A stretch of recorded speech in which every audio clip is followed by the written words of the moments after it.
You know the whole thing. Let's just get on. Glenn Lundy, everybody.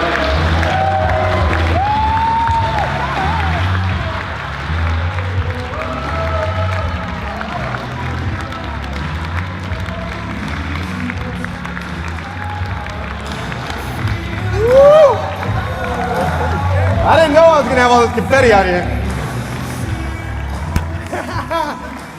My name is Glenn Lundy. I'm a husband to one, a father to 7. Look at all those kids. And I'm also the host of the world famous and wildly popular show, #Rise and Grind. Oh. And now I'm trying to follow Shaka Dyson at 6:15 at night. So I thought maybe I'll put some skates on and we can just kind of speed through this one. Does that sound good to you guys? All right, cool. Well, I'm thankful to be here. I originally hailed, I'm from Kentucky now, but I originally hailed from a place called Flagstaff, Arizona. And I grew up in a very unique situation. My parents, I better not fall.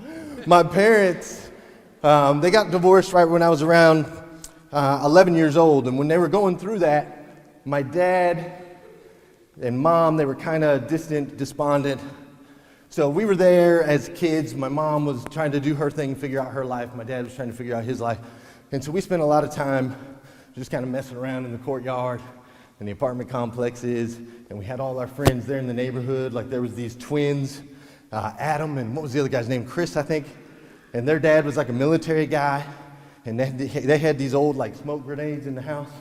And so we used to try to play with their like little smoke grenades. And I remember one time Adam pulled the pin on the little smoke grenade, and next thing you know, ambulances and fire trucks, and we had to evacuate the whole apartment complex. Those kind of smoke grenades. And you're like, well, where was my mother? Oh, she wasn't there. So we used to hang out in these apartments all the time. There was Jesse, the one kid with the patch over his eye, and my buddy JB Tisno. And one day, like, we had this babysitter. Her name was Jody. She had that big 80s hair. Anybody in here have big 80s hair? Oh, you're not going to admit it? Come on, raise your hand if you had big 80s hair. I know I did. I had an afro back then. So Jody had the big 80s hair, and she wore her, like, Motley Crue t-shirt, and smoked a lot of the reefer, and that was our babysitter quality, right? So she was babysitting one day, and we were out, and it was a summer day, and I was like, all right, check it out. Here's what we're gonna do. I'm gonna take my shirt off, and I'm gonna round up Jesse and JB and Chris and all those guys, and there was this big, massive hill on the side of our apartment complex. I mean, like think of the steepest hill you've ever seen in your entire life, and this was steeper, I promise. We used to climb up it both ways all the time in the snow. So it was this big, steep hill, and I'm like, okay, here's what I'm gonna do. I'm gonna round up all the kids, and I'm going to get a skateboard. You remember a Nash skateboard? Anybody used to have a Nash skateboard? Yeah, see? So I'm like, I'm gonna round up everybody. I'm gonna get on this Nash skateboard, and I'm gonna go down this hill on my stomach, right? Very smart idea on my part. So I round up everybody. I'm like, come on. I can do this. I'm going to do this. I'm going to go on the skateboard. We're going to go down this hill. It's going to be awesome. Everybody needs to watch. You got to come join me. It's going to be so cool. Come on. Aaron, Erica, you got to get over here. Let's go. We're going to have fun. It's going to be a blast. We can do it, right? So I gather everybody up, and I'm like, all right, cool. I got my crowd, because I've always been a crowd kind of guy, if you can't tell, right? Which, by the way, Shaka's the #1 finance trainer in the world. We all know that. But I'm pretty sure I'm the first speaker ever on rollerblades and a hex tie at a conference. So I think I'm going to go with that. I'm going to stick with that one. The #1 speaker in rollerblades and a hex tie. We'll see how it goes. So anyways, I'm on the hill. I'm running out of breath. I'm on the hill. And I got everybody together. And this is my big plan. And so I get up there, and everybody's like, yeah. I'm like, I'm dangerous, I can do this. So I get my skateboard, my Nash skateboard, like eyeball it, smart. I can see the cars, like the traffic going by at the bottom of the hill, right? So I'm trying to time it. Okay, looks like we can do it. Boom, jump on the skateboard, and I like land on it, and I'm like, whee! It's like I'm flying, right? I'm flying down this hill, and all of a sudden the skateboard hits a rock. and it stops, and I go, whee! On my stomach all the way down the hill. So I stand up, and I look down, and the skin on my chest has been peeled all the way back to where I'm like white, Marcus. Like white. There's no tint. There's no nothing. It's just white, and I could see the blood spores start to expand as the blood starts coming out of my chest. And I look, and everybody's just staring like, and so I stand up, and I'm a pretty cool guy. So I stand up, and I'm like, I think I want to go home now. And I grabbed my skateboard, and I ran off back to the house, and I put on a shirt because I didn't want my parents to know, and I didn't want Jody to know. And I went back, and I really didn't try that again, and that's when I started picking up rollerblading.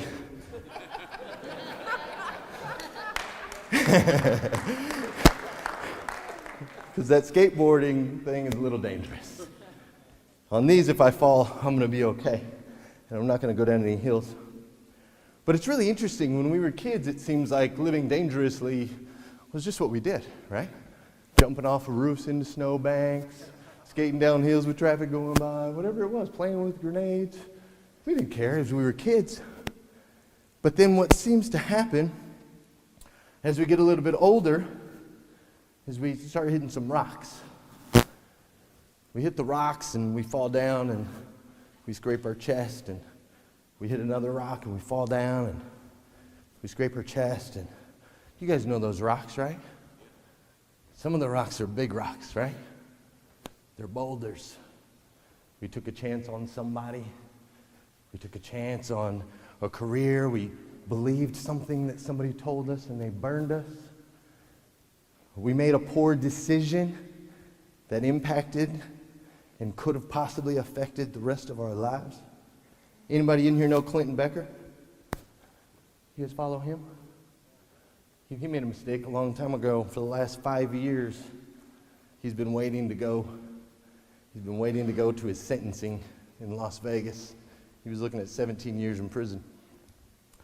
And just yesterday, he had his sentencing, and they let him go because he changed his life around over the last 5 years. He became a Christian. He's become a great sales guy, and he had a lot of people like Liza, owners, and that in the car business that were rooting for him. So I just bring him up because I know we tried to hire him at one point, but I couldn't hire him because he still had this sentencing. Potentially, he was going to go to jail for 17 years for embezzlement. He had that hanging over him for 5 years because of one decision that he made. You guys know how that is, right? So as we get older, we hit these rocks, we hit these boulders, and over time, we're just like, you know what? I'm getting a little older, and I'm getting a little wiser, and I don't think I'm gonna skateboard anymore. I don't think I'm gonna put on these skates anymore. I think that I'm just gonna focus on surviving, and not necessarily thriving. And what I've seen is that we not only done this in our lives, a lot of dealerships have done this in our industry. A lot of businesses in general have done this. And so I'm going to tell you a quick story real quick. I'm going to give you a story of 3 different dealerships. So we've got dealership A that's been around, 50 years? Anybody know a dealership been around 50 years? We know plenty of them, right? Dealership A has been around 50 years. They sell about 120 cars, 10 years ago they sold about 120 cars a month. They're using traditional media, traditional marketing strategies, traditional hiring and retention strategies. They have little or no debt at all, because they've been around for a long time, so usually no debt at this point if they've done anything right. They use traditional sales strategies and traditional lead responses. Does anybody recognize that dealership? Raise your hand. Okay. There you go. Larry says he works there. Anybody recording? That wasn't Larry, that was somebody else. Just kidding. It was the guy next to Larry. Sorry about that, Larry. It was Jerry. There you go. Dealership B. Also been in business 50 years. They were selling 120 cars a month 10 years ago. Now they don't do any traditional media. They're using innovative marketing strategies. They're training their people and focusing on their onboarding processes. They're utilizing short-term debt to grow. They're leveraging it, growing some land, expanding their technologies.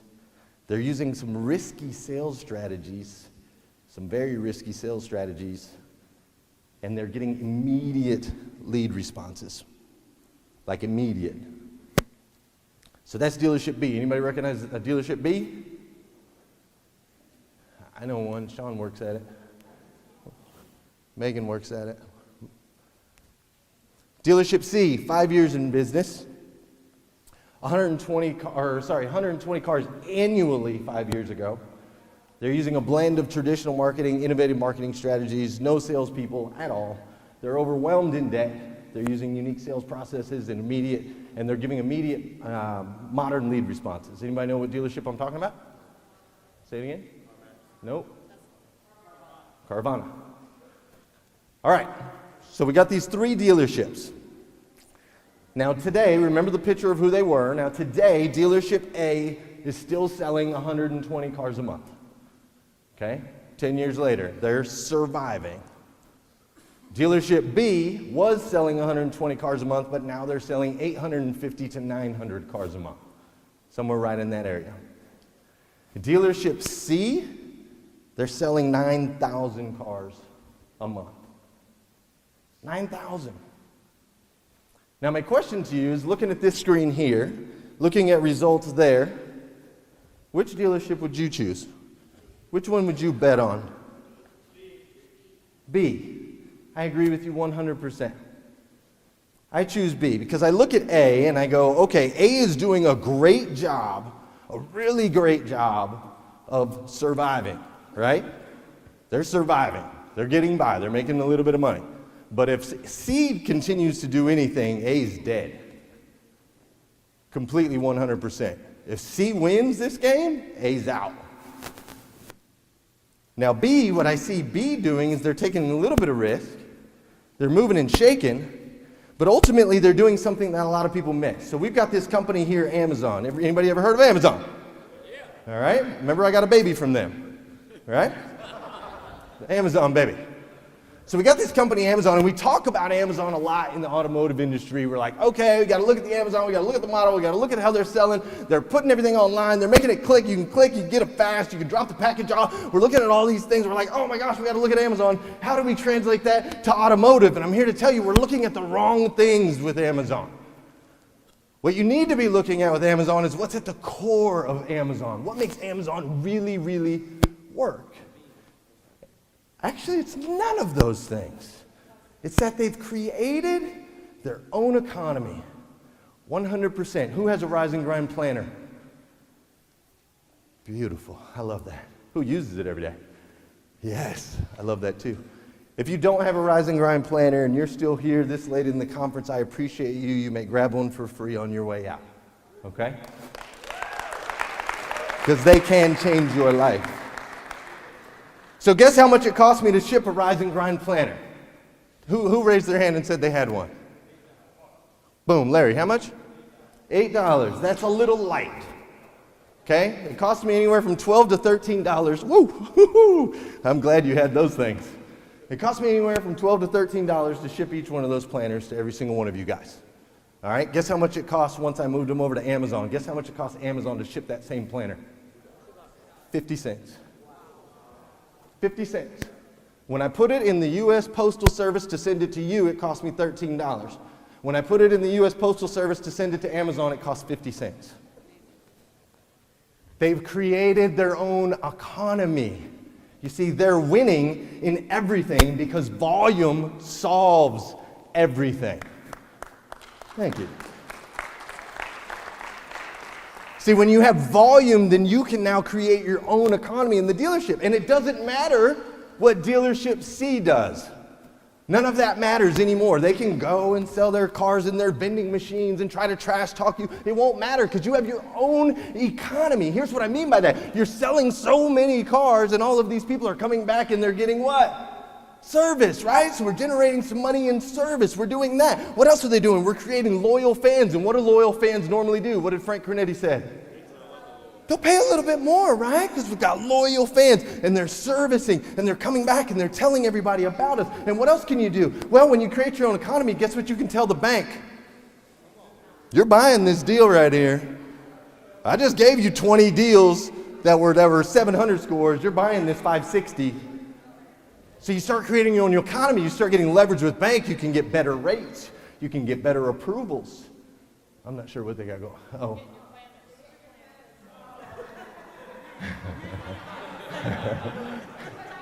Go get you one. We stay here all night. I'm good. He's like, no, we gotta go. Gotta take action. Appreciate it. Thank you, guys. So when you start, so volume, yes, we're creating our own economy. So now that creates leverage. Basically, within automotive, we can now ship for 50 cents instead of shipping for $13. Because we got banks in our pockets and service and so on and so forth. There's all these different ways. So ultimately what we're doing is we're putting ourselves in a position to thrive versus just to survive, right?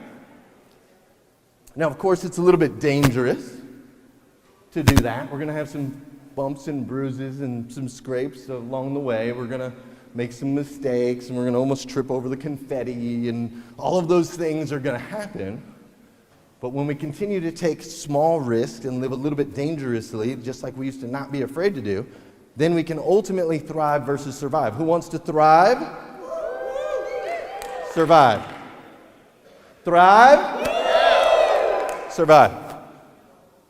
Thrive? Beautiful. I want to thrive too. So I guess the question would be, how do I do that? So how do I do that, Glenn? That sounds great. But how do we thrive? And it's really easy. I'm going to give you 3 steps. 3 steps so you can thrive in your dealership, your business, whatever it is. I'm going to give you 3 steps, right? The first one is recognize the fact that you have a problem. Admit it. Dude, I've been selling the same amount of cars for 10 years. I got a problem. Dude, I can't keep an employee or a job for more than like 4 months. Dude, you got a problem.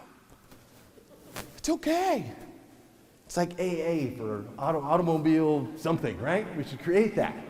Because that's step 1, is we have to recognize we have a problem. And I'm here to tell you that if you're still profitable and you're still in business, but you're losing all of your people constantly and you're not growing, then you have a problem.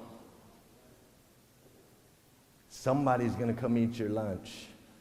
Is it going to be B? Or is it going to be C? I hope it's not C. I don't like C. Because then there's nobody in this room with me. If C wins, we all lose.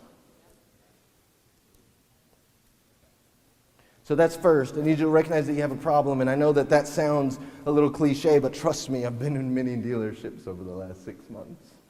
Some of them don't quite realize they got a problem. Second thing that you need to do, step 2, it's really easy. You need to hire me.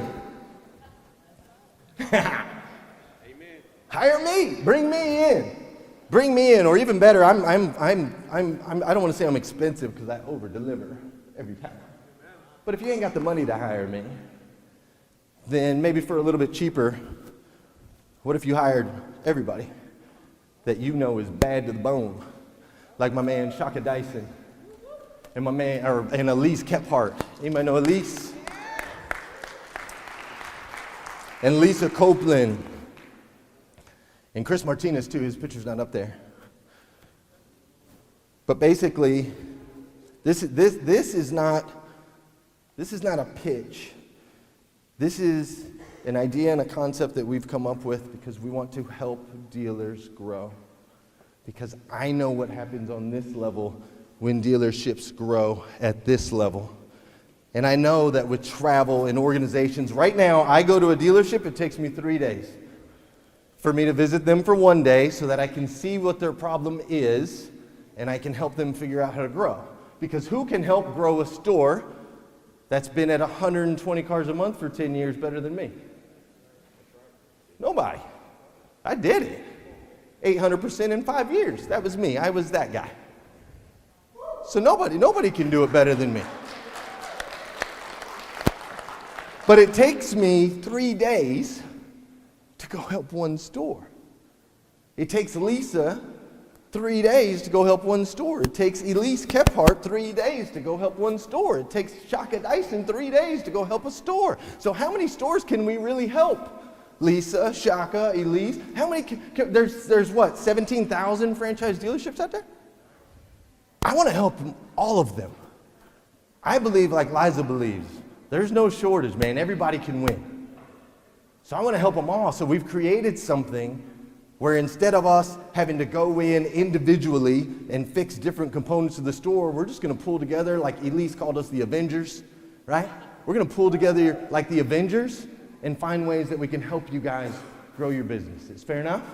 So this is not a pitch. However, that right there, if you want more information about what I'm talking about, just text the word Brain Trust to 444-999. And we will jump on a conference call with you next week or something like that, and we'll discuss the problem you have in the dealership and the solution that we have for you guys. All right, so step one, we had to admit that we had a problem, right? Are we okay with that? Good. That's step one. Step two, who are you going to hire? Who are you going to hire? Who are you going to hire? Hire me, hire me, hire me. Well, you should hire me. I told you I wouldn't pitch though, right? Listen, you have to hire me because you don't know what you don't know. I promise you don't know what you don't know. I was at a dealership a couple weeks ago, wasn't I, Don Sankey? I was at a dealership a couple weeks ago, and they came up to me, actually towards the end of the day. I almost got out of there and missed this one. But towards the end of the day, they came up to me and they said, Glenn, at your dealership, how many cars do you spot? I said, well, typically if it's like 10 o'clock Saturday night, and we're selling like our 70th car for the day, then we might not have a bank approval, so I might have to spot one or two. He goes, no, sorry. I mean, like, how many customers do you let take their car home the day they buy it? Everybody. That was my face. Huh? This dealership is a good dealership, owned by a great guy. They've been in business for a really long time, selling 100 and something cars a month. Like a great store with great people. However, if you want to buy a car there, you would have to come to an agreement on figures and then come back on Saturday to pick your car up. Now hold on. Was there another step that you're like, well, what you mean is that I need to sign my contract and come? No. You don't even sign a contract. Hey, Liza, we got an agreement? All right, great, I'll see you Saturday. What? That's exactly right. But they didn't even know, and they're doing good, and they're great people, and it's nothing against them. But you don't know what you don't know. It's worked for them for 10, 20 years. They've been able to stay profitable. They've been able to sell cars. And there was a reason that they had to do that at one point, because they only had one finance person. And they didn't want their customer to wait 4 hours to go in the box if they sold 2 cars at the same time. So it created this thing where you cannot take your car home the day you buy it. They just didn't know what they don't know. I know what you don't know. Lisa knows what you don't know. Shaka knows what you don't know. Elise knows what you don't know. Chris Martinez knows what you don't know. I am on a mission to eradicate the negative stigmas associated with the car business. That hasn't changed just because my dealership has. That is my mission. I will continue to do so, and I will do it in a dangerous way, in a risky way. I'm not skateboarding anymore, but I'm still skating, baby. You know what I'm saying? I'm still skating. You ain't gonna stop me. I'm not trying to just survive. I'm looking to thrive, Shaka. That's right, come on. I'm looking to thrive and not fall. See, I might fall down, and you might get hurt, but it'll be okay, right, Marcus? It'll be okay. I promise. So you need to hire me. You should hire me. Listen. Step 3. Oh, shoot, yeah. That's me in like 20 years. A little lighter, but who knows. Can I get that one? No, I don't know. Listen, step 1, realize you have a problem. Step 2, hire me or hire somebody that can see the things that you can't see, because I promise they exist. I promise they do. And step 3 is I need you to start strap on your skates real quick and run over here. And I don't know, maybe you could discount your price where you're not making $4,000 on it. Maybe you should do that real quick. Just give it a shot. Just give it a shot. Lower your price a little bit. Get a little more aggressive with the market over here.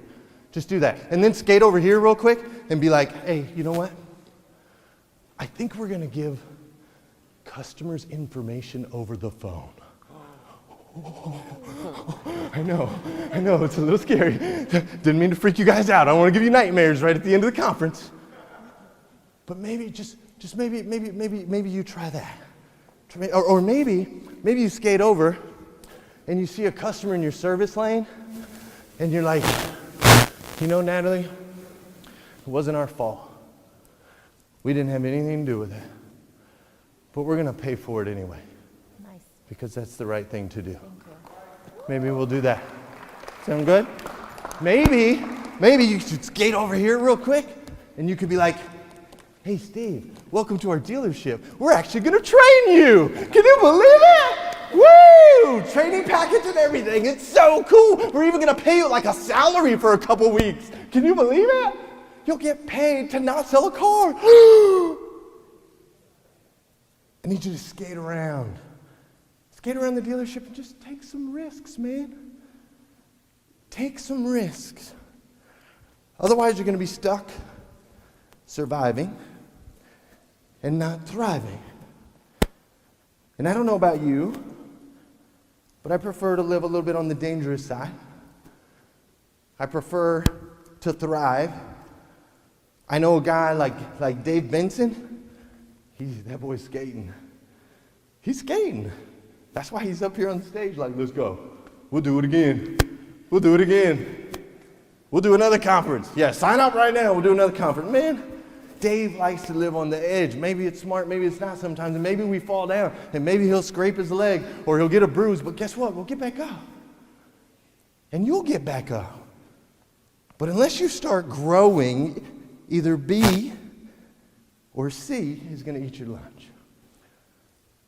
And that really concerns me. Because, see, surviving is for old, withered up, crinkly, stinky, crazy people. I'm not one of them. I'm not interested in getting older and wiser. I want to live dangerously because I understand something, and I need you to understand the exact same thing. You see, you, my friend, are a child of God, uniquely made by the God of the universe to be the absolute best version of yourself that you can possibly be. And right now, you're already making good decisions. You came to Hustle and Grind Con, which was awesome, right? You came to Hustle and Grind Con, and you're investing in yourself, and you're starting to do these things. You're learning all these different things. You're staying positive. You're networking. You're meeting incredible people. And I want you to know that all of these things that you're doing, every step that you're taking, it's making an impact. It's making an impact on your friends, on your family members, on your coworkers, and in your businesses. And it's made a massive impact on me. Because you, my friends, I absolutely stinking love you.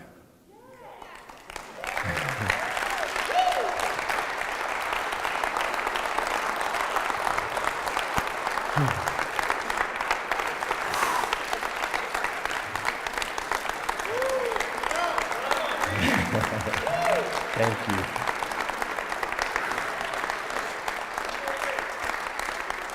And with that, Dave Benson, I have officially become the first speaker of the conference to not go over. I've got 36 seconds left. Thank you, guys.